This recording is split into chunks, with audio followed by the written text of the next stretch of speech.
Milo,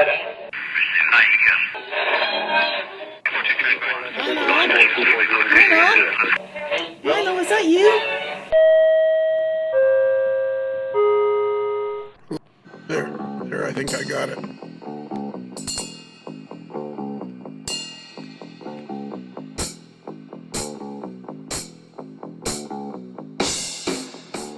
Ten, 9, 8.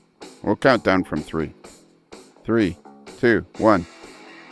And I would like to, if I could go back in time, I'd like to I'd like to see us doing this like the old Bob Hope show, the old Bob Hope radio show.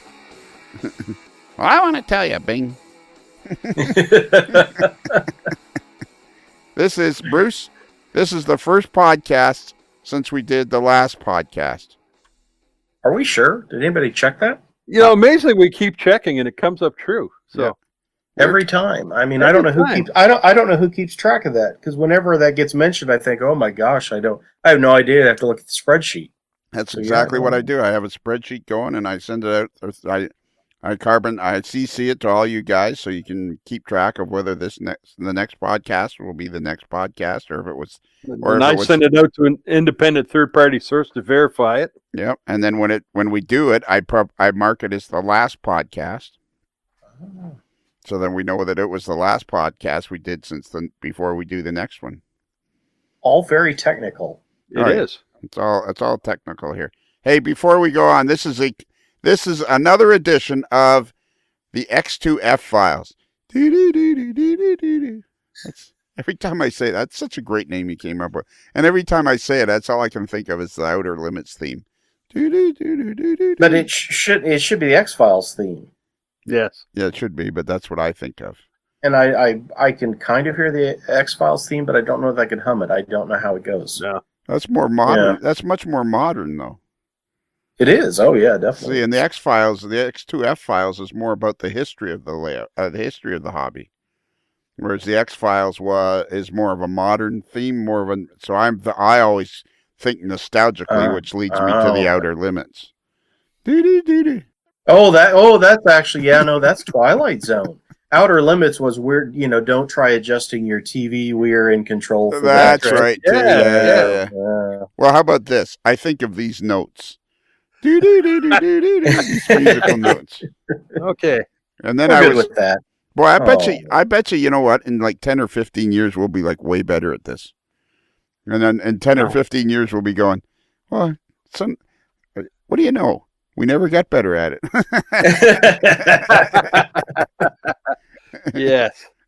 Been almost 20 years we've been doing this now, and what do you know? We never got better at it. Well, at least we're consistent. Yes, we were consistently not better at it. Wow, that's a fancy thing you got there on your microphone there, Tony. What is that? Oh, is that the NBC thing? Oh, yes, that is the. Well, of course, no one listening can see or hear that, but yeah, when stuff's muted, that brings up NBC's logo introduced for their 50th anniversary in 1976. That is the red and blue N representing in radio, there was a red network and the blue network. I don't know why they used that in 76, though, because by then it wouldn't have meant anything, but that's where those colors come from. And, of course, the red network ended up becoming ABC when it was spun off. We could do it. We could do another whole. Really? Really? Became what? Yeah, there would be no ABC if not for NBC. NBC's there was the red and blue network in radio, and the blue network was the prestigious, like the A-list programs.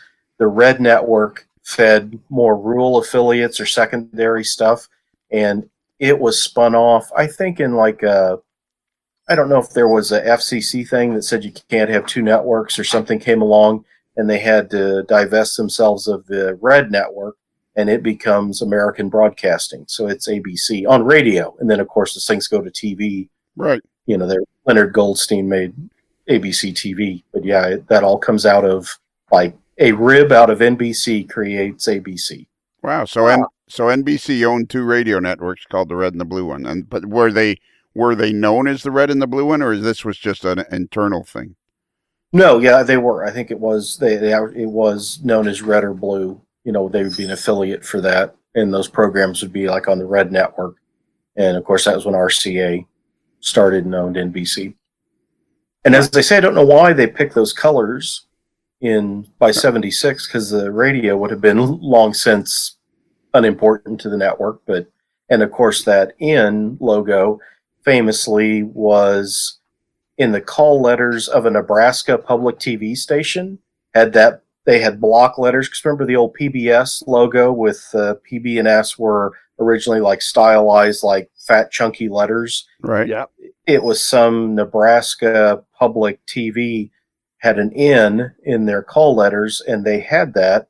And the legend goes that somebody saw that, liked it, used it, and then it was like, hey, wait a minute, that's already in use. It's like, oh yeah, that's where we got the idea. So they had to pay off that Nebraska public TV station to get the N, which then survives in that form until 79, when the 11 feather version of the Peacock gets put over it for the Proud N, which goes from 79 to 86. The Peacock was done why? They brought the Peacock back. That was Fred Silverman said he didn't like the red and blue, and he thought it was cold, and that it wasn't. And there was the original Peacock from the late 50s for color. It had 13 feathers, and then the one that came back in the 70s had 11 feathers, and then the one in 86 that we have now is 6 feathers. And the 6 feathers for it, I know, exists because of the 6 divisions, like sports, the television. There's 6 different things that were departments of NBC, is why it got 6 feathers in 86. I don't know why the one has 11 where the original had 13, though. So, do you ever sleep, or what's the deal here? So, I'm not letting you go on this one. I want to be a little more definite on this one. So before TV existed, NBC owned 2 radio networks, a red one and a blue one. The blue one was more the primary, the good stuff. If I remember correctly, yeah. It would have been it was like the Cadillac of the programming. Right. Yeah, like the El Dorado of programming.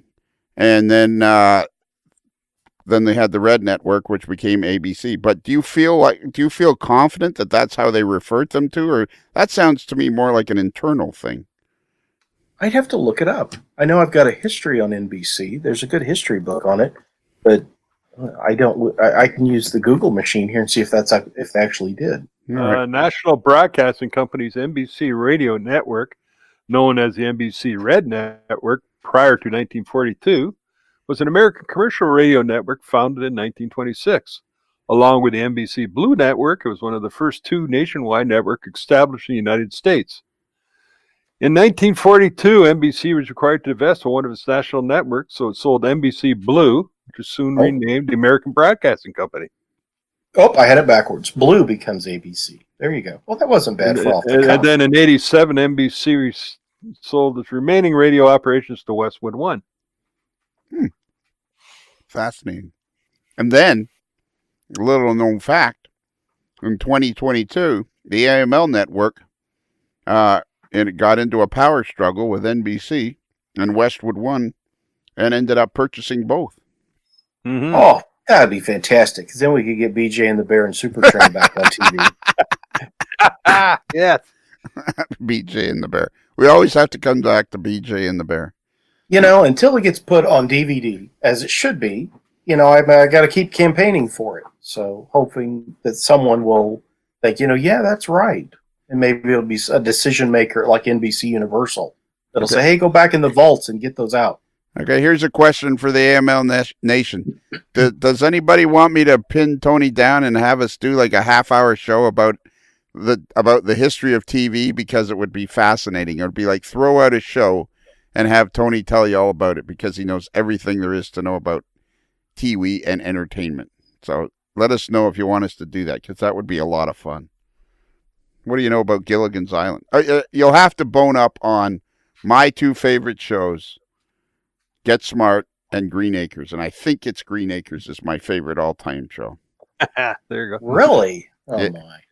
Yeah. Well, here's a little more on the red and blue networks for you. Originally, NBC had the WEAF radio station and its affiliates, and WJZ WJZ. I was going to say WJZ, but try to get WJZ and its affiliates, and they used red pins for WEAF, hence the red network, and blue pins for WJZ, and that's how they got it. Da, da, da, da, da, da, da, da, da. Well, that's not why we're here tonight, but it's been wildly fascinating. It has.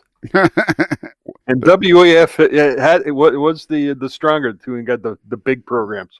Yeah, and what were the guys saying the other night, that if it's west of the Mississippi, it starts with a K? Yes. And if it's east of the Mississippi, it starts with a W? In most cases. There were exceptions depending on their age. Like here in the Kansas City market, we have WDAF is 4, which is now a Fox affiliate, but they originally were an NBC affiliate, that if you were ahead of whatever reason that was put together, and I don't know why, the W and K split. I don't know what the reason for that was, but there's a handful of W's west of the Mississippi because they predate the rule. This is KAML in Busted Knuckle, Kentucky. I know it should be W, but I like K. It should be W. But I like K better. Well, there you go. It could actually say it came on late, so instead of, it's a reverse. It should have been a W, but it somehow got a K. It got a K.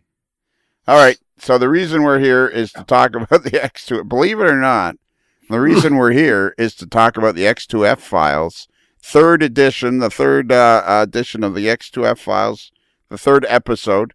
And tonight we're going to talk about the anniversary of the Proto 2000 line that was part of, what was it part of? Lifelike of Baltimore introduces Proto 2000. And why did they do that? Any particular reason? Was it supposed to be a high-end line or something? It was. It was, in fact. 1989, 30 years ago. Is that correct? Is that 30 years ago? That doesn't seem right. I know, it's unbelievable, yeah. I was just talking with one of our, Mike Schaefer, the editor of Passenger Train Journal, the other day about Burlington Northern, saying, boy, next year it comes up on 50 years old. And I said, doesn't that seem incredible that Burlington Northern could be 50 years old? That's like, that doesn't seem right, but it very much is. That's like 2 years ago, the Pittsburgh Penguins celebrated 2 years ago? 3 years ago, 1 year ago, they celebrated the 50th anniversary of their entry into the NHL, and I'm like, no, it didn't, because as best I can figure is about 15 or 16 years ago.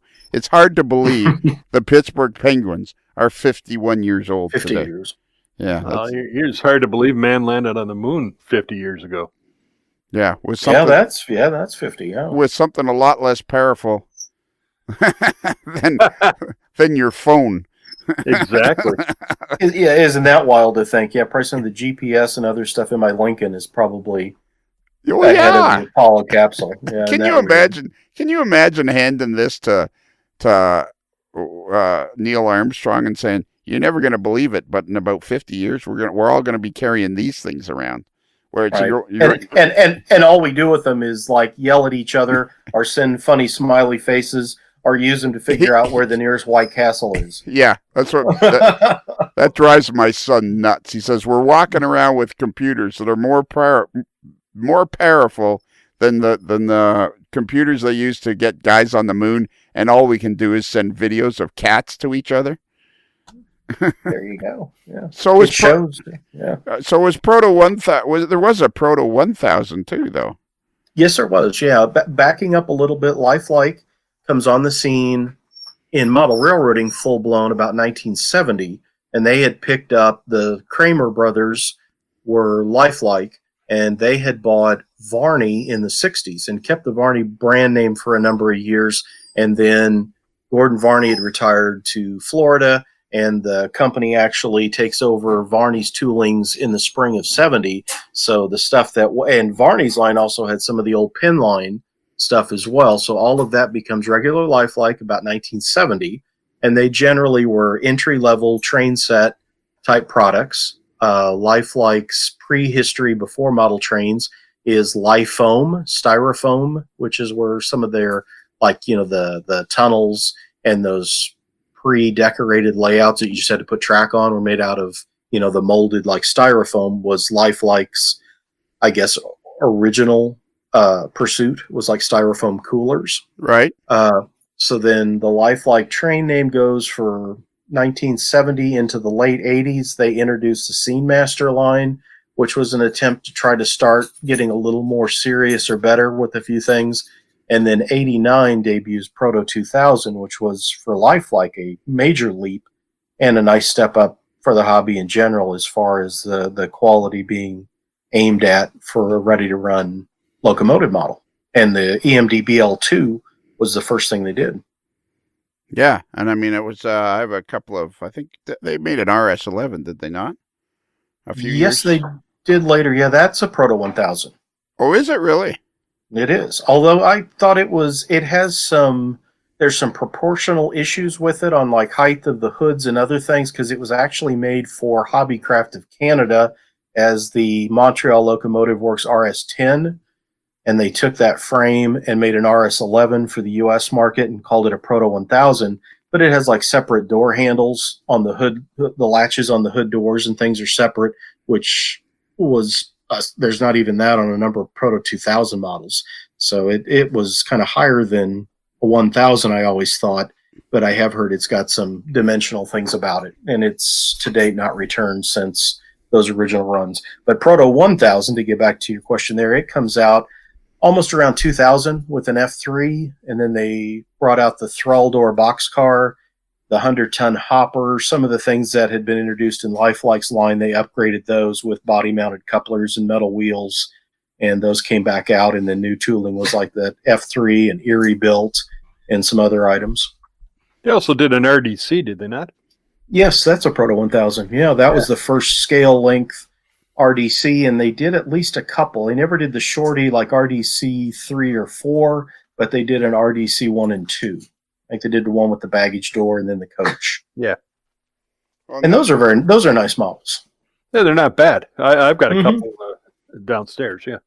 In general, the Proto 1000, it was a drive comparable to the 2000, and things were molded on, like those F units that they did and those RDCs. They're all very nice, but there's nothing separate as far as like grab irons, handrails, coupler cut levers. Everything's molded on them. But, they're very nicely done. Well, and then Proto 2000 did a lot of nice freight cars, too. Oh, yes, they did. Yeah, indeed. Kits and ready to run both, and did an assortment of things. And it really pushed a lot in the hobby as far as, because it, in 89 coming out, is about a decade ahead of like Athearn Genesis, and Atlas moving up with their master line is about 2000-ish. So in a lot of ways, yeah, that high-end quality model that we come to expect from a lot of different places, Proto 2000 is one of the first places that had those kind of things available. Which can't be, we can't speak of that lightly because that was a huge turning point in the hobby. Like I have one of their 52-foot, 6-inch drop end gondolas. And I mean, that's a spectacular model. Well, and I always thought the amazing thing too was that it came from Lifelike. Again, Lifelike, not to knock them, but what they were producing, I mean, it was definitely down there, with like Tyco and some of the other real entry stuff that for Lifelike to do something like that, a serious modeler, if you said, hey, Lifelike's going to make a BL2. Yeah, so what? But it's like, no, wait a minute. This is something different. This is not, what you're thinking. And no, it was quite a project.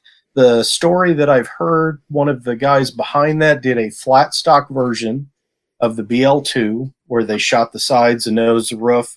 It was laid out on like felt boards and put in a briefcase, taken to Chicago. And it was Jeff at Lombard Hobbies that hosted them. They came in and laid it out for hobby dealers in the Chicago area. And like Troost was still a big distributor at the time. Some of those kind of people got to look at it too. And they basically said, if we did this and it was ready to run, fully assembled and at retail for about $60, would this be a viable project? And that was kind of the birthplace of the BL2. And is that what it sold for? Was around $60? I think those first ones were. I think it was like 60 or so there's the BL2 and then the Alco FAs, the Jeep 18, and then they did E units. The very first ones come in kind of those light tan open flap boxes, and then they went to the light blue boxes of the same style. Well, and so we shouldn't pass by too. It was Saul Kramer, the guy that it was him that kind of helped launch Sandakan, which was Yes, yeah. a big manufacturer, a huge manufacturer of model trains and stuff in Hong Kong. Exactly. Yeah, no, they were among the first to take a lot of that production over there and start having those things made, the Kramer brothers, yeah. Crazy. We were talking about Frank Ellison on another, on Scale Legends, and it was really interesting. The history of the hobby is fascinating, really, when you think about it. You know, like the things that have been done. I mean, it's interesting, the stuff that comes and goes, the products that never go away. It's amazing some of the toolings that will pass down from different companies. As you mentioned, like the Kramers helping get Sandakan started, in China for Hong Kong and then China for production. I mean, it's things that you look at now and just assume, well, didn't they always make, model trains in Hong Kong or China? It's like, no, not till, yeah, in fact, really about the 1970s, basically. Yeah, go ahead, Bruce. Yeah, just thinking here, did Lifelike start with the Proto 1000 and Proto 2000 before Bachmann came out with their Spectrum series? Those both are the same time, 1988, 88, 89, and Bachmann introduces the upgraded GP30 that was in the Lionel HO line in 75, and it was made by Cater, so it was always essentially a Bachmann-ish family product. That Cater made that for Lionel. They did that in the GS4 484 Northern, among other things, for the Lionel HO line. When Lionel departs HO in 77, those moved over to Bachmann, and that Jeep 30 moves up to become a Spectrum with separate grab irons, a better drive, in 88, 89, and then the first new tooling Spectrum piece is that neat little General Electric, I think it's a 44-ton center cab diesel switcher, is the first new tooling item from Spectrum. Okay. And again, about the same time that Bachmann introduces an upscale line the same time Lifelike does, and again, both kind of basically kind of set a new tone for the hobby, or a move ahead type thing that the others, or a lot of companies then came into and did better or equally as well. And now Lifelike is all that stuff is owned by Walthers. Right, as a 2005, Walthers purchased from Lifelike in Baltimore the model train line, and so essentially all that is. There's a few odd pieces. I mentioned that Montreal Locomotive Works RS10 and the Alco RS11 that were sold in around the early 2000s. I've been told that was not, like, they didn't retain that, and I don't think Walthers has the tooling to the FMC liners. Those have come back from like True Line Trains of Canada, because again, those were True Line Trains, I think, was Hobbycraft of Canada before, or related to them, and those were projects done for that company that Baltimore Lifelike oversaw, and so they were and weren't really proto pieces. So just so people know, just so we close up loose ends, is Walthers making Proto 2000 now, or they don't make anything like that? Or when they first took over in 2005, the first Walthers Proto release is the Alco RS27, and they started marketing them as Walthers Proto. So the 2000 was dropped, and they still remain today both in rolling stock as well as locomotives. There's Walthers Proto, and Walthers essentially currently has 3 tiers, Walthers Proto being the top, Walthers Mainline is in between, and then Walthers Train Line is the more like train set. They have a version of the old Cox low-nose Jeep 9, for example, is in the train line. So there's 3 levels of Walthers with Proto existing at top. I'm gonna quote little Mike Wachowski from Green Bay, Wisconsin right now. Home of the frozen tundra of Lambeau Field. I think I've learned more about model railroading in the last 4.5 years doing this podcast than I did in the other 45 years prior to that. Well, there wasn't as much to know, though. If you go back 4.5, I mean, this is kind of like how much history was there to teach back in, whenever. So you got to look at it that way, too. There's more history now to know. Well, that's true, but That's like Barb when I start playing songs from the '60s. She'll be like, "Is that all you know? Is songs from the '60s?" And I went, "Well, back in the '60s, there wasn't like 50 years or 60 years worth of songs to listen to. So Right. it was pretty much the Beatles and the Beach Boys, and then things really started to pick up. But up to 1964, there wasn't a whole lot to listen to. Yeah, you go much further back, and you're listening to Perry Como and Patti Page, stuff like that. So yeah, again, I mean, there you go. Patsy Cline, oh my God, could she sing? Oh, there you go. So what's your favorite all-time TV show? If I'm going to declare the Green Acres, what's yours? Really, you're going to stick with Green Acres? I am. It's either Get Smart or Green Acres. It's neck and neck, and I think about Wow. 10 years ago, well, the beauty of Green Acres is all you got to do is turn it on. There's no thought required. You don't have to follow a plot. You just have to sit down, turn it on, and enjoy it. They do all the That's work true. for you. That is true. That's very true. So what's your favorite all-time TV show? Boy, that'd be tough.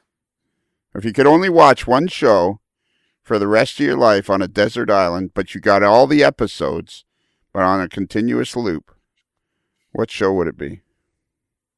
Well, I guess with that in mind, it would probably have to be Dallas. Because then you'd have 13 years worth of shows to watch. Like if I side with like BJ and the Bear, there's only 3 seasons.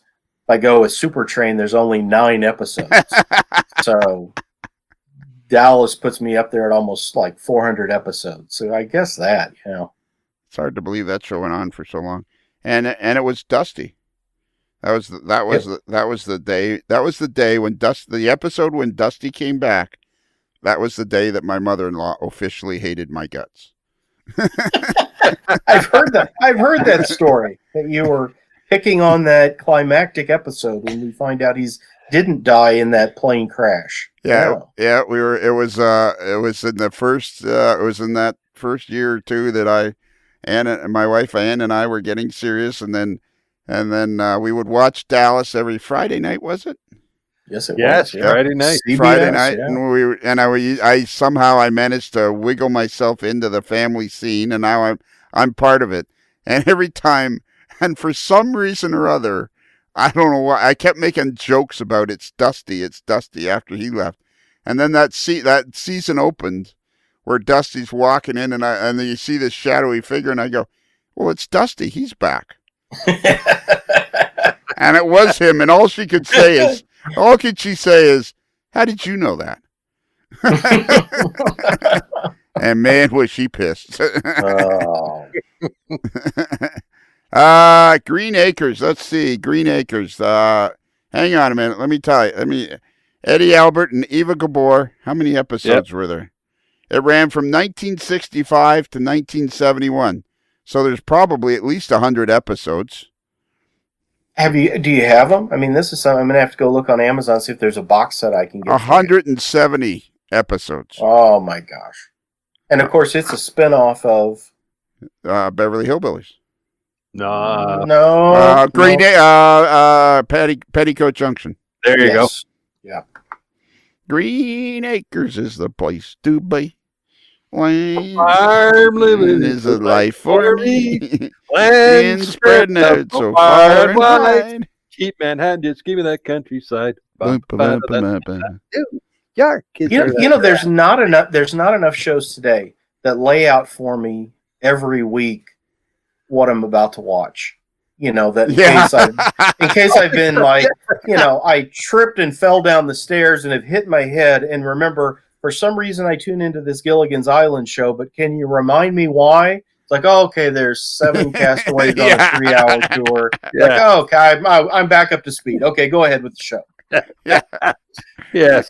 That's back in the day when they used to have decent theme songs. And it didn't have to make any sense. No. It was just they left on a 3-hour. For some reason or other, the Howells, who had more money than God, decided they were going to get on some crowded little yacht with 5 years worth of luggage. And trunks full of money and jewels and other things. Yeah. Oh, yeah.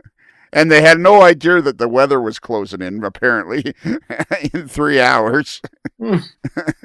Well, and they didn't even really get 3 hours until the weather closed in because they left for a 3-hour cruise. So they were only going out for an hour and a half. So, I mean, then the weather started getting rough. Yeah. The tidy ship was tossed. Yeah. After the courage of the fearless crew. The minnow would have been lost. Exactly. And even though Green Acres is my favorite all-time show, nothing beats the bit of the Cone of Silence. Well, shouldn't we activate the Cone of Silence?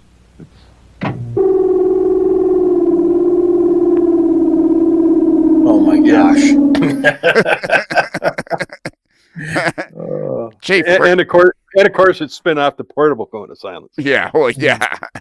Chief, we're going to need the Cone of Silence.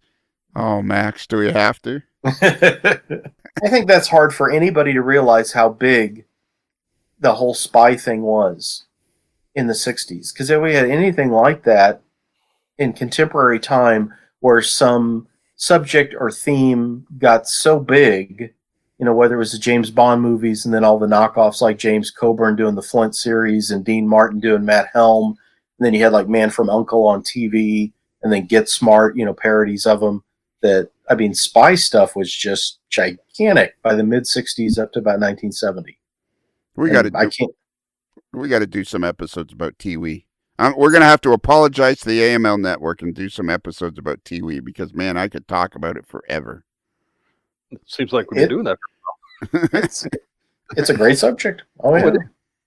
Well, Bruce, what's your favorite all-time TV show? You're on a desert island. All you can watch is constant reruns. I could get them all, and I know it wasn't many. It was Police Squad with Leslie. Oh, I think they did maybe 2 seasons or something like that, but those are just a hoot. I don't think there's but 26 episodes of that. Yeah, Frank Drebin. About a year. Yeah, you're going to be trying to figure out how to get over on Tony's Island. He's got 400 episodes of Dallas. Exactly. Yeah. We're each on an island, and we can just barely see each other over the horizon, but we're too busy. At night, we can see flickering light, and we're convinced. Well, we need to figure out who got like Gunsmoke or Hawaii 5-0 on their island because Gunsmoke I think would be even longer than Dallas by a couple of years. Yeah. Hawaii 5-0. Yeah. Okay. Do you remember? On Green Acres. Do you remember what kind of car Oliver Douglas drove? Absolutely. It was the Lincoln Continental, the gigantic one with the suicide doors. There was indeed, yeah. He was not taking the Hooterville Cannonball back and forth. No, no, not when he went in to see Sam Drucker. Of course, I was like Mr. Haney's truck. Yeah, well, yeah, exactly. Mr. Douglas. That would have been a great show. I mean, you can never beat the end. You can never beat the ending of the Bob Newhart show, the second Bob Newhart show. Yes. That was the greatest ending of all time. But that would have been a great show, Green Acres, if all of a sudden he woke up and he goes, "You're never going to believe the dream I just had." Yeah. Second greatest ending of all time. Maybe is the greatest ending of all time. Chicago Hope. Is that the one with the little kid sees it all in a snow globe? Yeah, like a little kid sees it all in a snow globe. Yeah. That is spectacular. I love that kind of imagination. All right, we got to get to it. So now we're going to listen to another after 35 minutes of us talking about we're finally going to let the people listen to the third episode of the X2F Files. Take it away, Tony.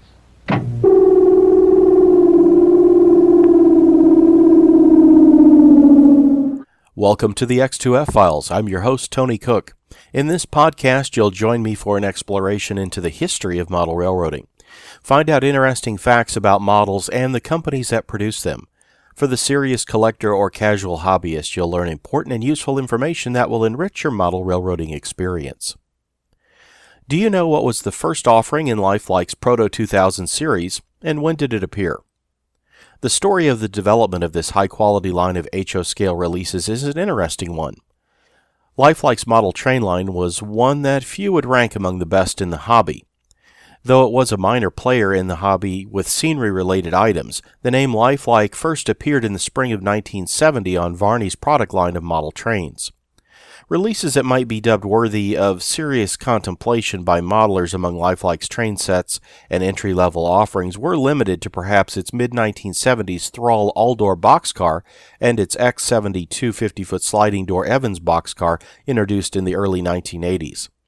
The lack of a high-quality F40PH diesel at the time saw a number of modelers seek out Lifelike's late 1970s model and attempt to better it, but a high-end effort right out of the box wasn't something the company was known for producing. The story goes that a desire to offer something that the market didn't have led to the development of the flat-stock plastic BL2 diesel locomotive tooling. In the latter part of the 1980s, when it was being created, the only plastic BL2 was a crude effort produced by Mahano in Yugoslavia and sold by AHM first in the 1970s. Into a Chicago hobby shop one day came a handful of Lifelike folks direct from Baltimore, the company's headquarters. Opening up a briefcase, the attendees, made up of hobby shop owners and distributors, got a look at this flat-stock version of Lifelike's BL2 and were asked what their interest and the hobby's response would be to such a release.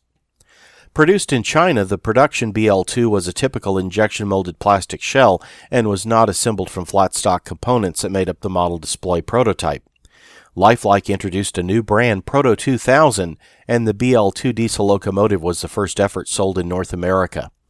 Offered in a large tan-colored box with lid that opened to display the shell and drive mechanism, Proto 2000 helped raise the bar for the hobby.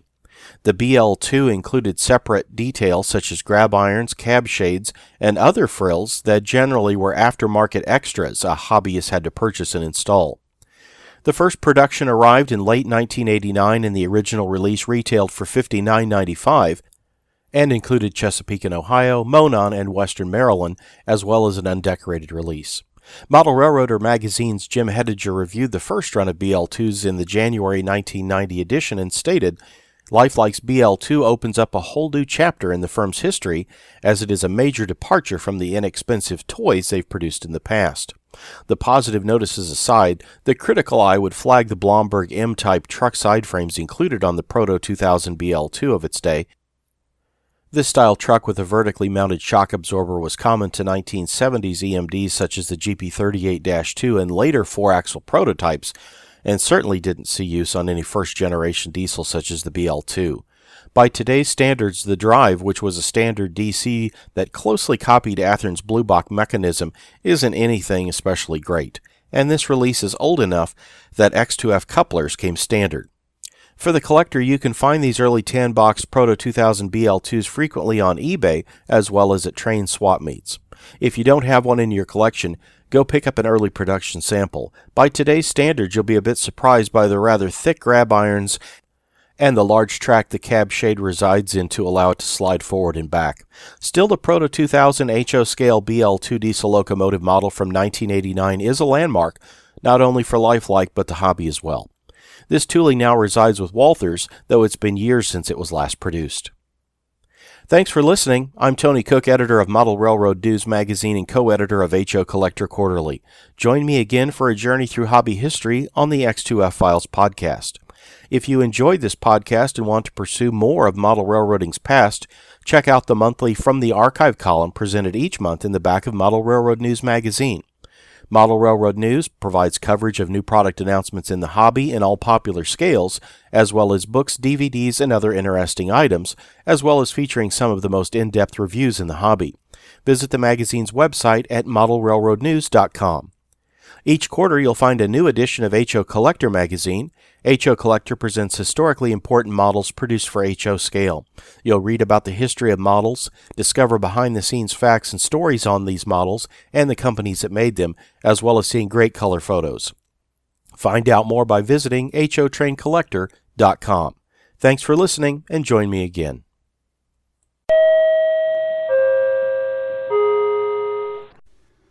Okay, this is my third attempt at trying to end the show. I'm doing this on my phone because I'm not in the AML Network studios in Busted Knuckle, Kentucky. I'm actually in the studios of Broken Wheel, Alabama. So, that was it. Tony Cook is really cool. He knows everything there is to know about model railroading, I think, and turns out he knows everything there is to know about television and broadcasting in general. Fun guy to have on our show. Part of our worldwide network. Also, in the introduction, which turned out to be 33 minutes as opposed to the actual XF2 files, which was about 6.5 minutes. Anyways, we had fun, so that's the main thing. I say anyways too much, but at least I'm not saying exactly, so there's a huge improvement right there. We have our email address, which is amoddlerslife@gmail.com. That's modelers with one L like Cadillac, not two L's like Eldorado. And we also have our website at amoddlerslife.com.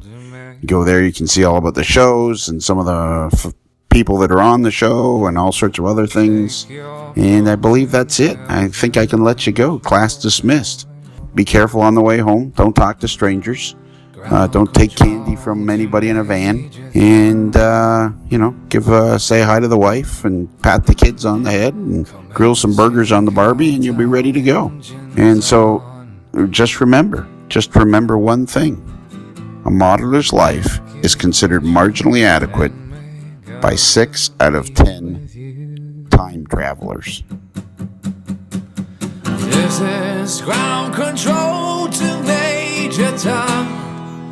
You really made the grade, and the papers want to know whose shirt you wear. Now it's time to leave the capsule if you dare. This is Major Tom to ground control. I'm stepping through the door, and I'm floating in a most peculiar way. While in Busted Knuckle, guests of a Modeler's Life podcast stay at the Casa del Sol Motor Court and Inn, where late night dancing at the Rumba Room is a magical event to be experienced. It's another Lincoln Homer.